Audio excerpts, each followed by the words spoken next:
বঞ্চিতের রোষ, অরুণোদয় তালিকা থেকে বাদ। কালাইন ব্লকে শতাধিক মহিলার রণহুঙ্কার, অরুণোদয় প্রকল্প থেকে নাম বাদ। এই বঞ্চনার প্রতিবাদে কালাইন ব্লক কার্যালয় প্রাঙ্গণে বিক্ষোভ দেখালেন ধলছড়া জিপির শতাধিক অসহায় মহিলা। নমস্কার, আমার নাম আরতি রায়।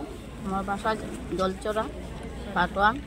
মা বাবা নাই, আমার বয়স 45-50 বয়স। আমি আগে অরুণোদয় পাইতাম, এখন পাই না। আমি কপি না পাই, আপনাদের কাছে অনুরোধ জানাইছি আমি যাতে অরুণোদয়টা পাই। বিধবা, অক্ষম, দিনমজুর সহ প্রকৃত যোগ্যদের নাম কোনো কারণ ছাড়াই তালিকা থেকে কেটে দেওয়ার ক্ষোভের আগুন। পঞ্চায়েত থেকে বিধায়ক কোথাও সুরাহা মেলেনি। বিডিওর অনুপস্থিতিতে বিক্ষোভ আরও তীব্র হয়।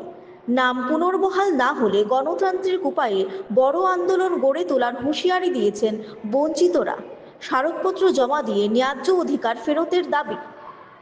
আমি একলা, আমার বাচ্চাটারও নাই, আমার হাত বান্ধা, আমি কাম করিয়াতে খাইতাম, এটাও নেই মধ্যে আমি পাইছি।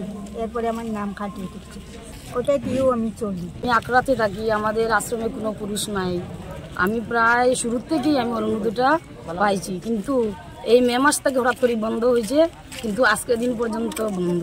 এবার যদি কারুর পেটে যদি লাভ করে সরকার দিয়েছে, সেটা যদি বন্ধ হঠাৎ করে বন্ধ হয়ে যায়, এদের একটা চলার ব্যবস্থা করতে হবে। পরবর্তীতে আমরা কিছু একটা পদক্ষেপ নেব, এবং এখন আজকে যখন দিয়ে গেছি, দেখি ম্যাডাম কি পদক্ষেপ নেন। তারপর তো পরবর্তীতে আমরা আবার কিছু একটা করার ইচ্ছা আছে, দেখা যাক কি করা যায়।